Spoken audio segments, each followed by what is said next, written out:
នៅតែស្រឡាញ់ទោះបីដឹងគ្មានលទ្ធផល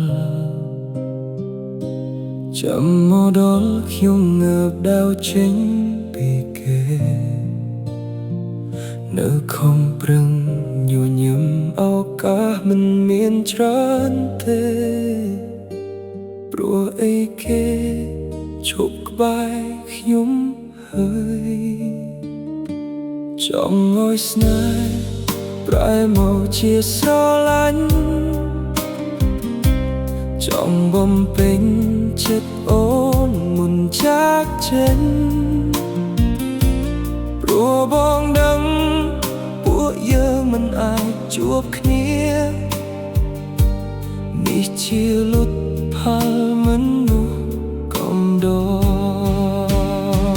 ជាស្នេហាធ្លាប់សាយបែកទឹកភ្នែកខំមិនឈប់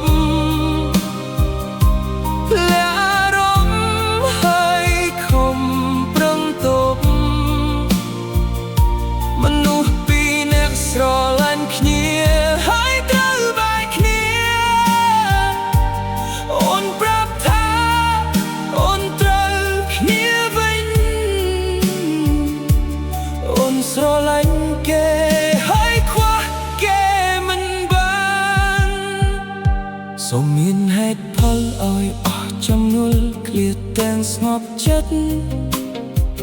បើត្រូវកម្រិតឲ្យយើងចែកផ្លូវស្នេហ៍ទៅហើយបងមិនដឹងខុសមិនយល់កំហុសឈឺណាស់ស្នេហ៍អើយ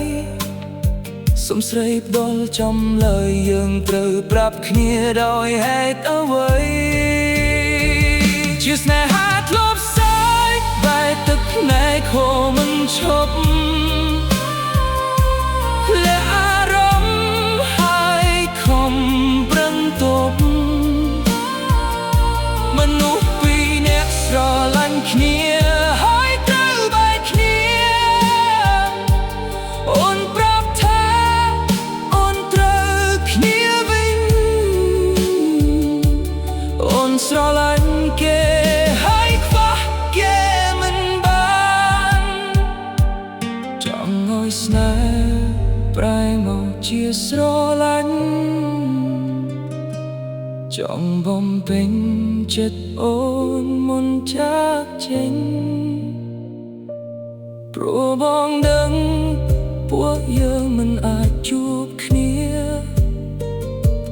នេះជាលទ្ធផលមនុស្សកំដរ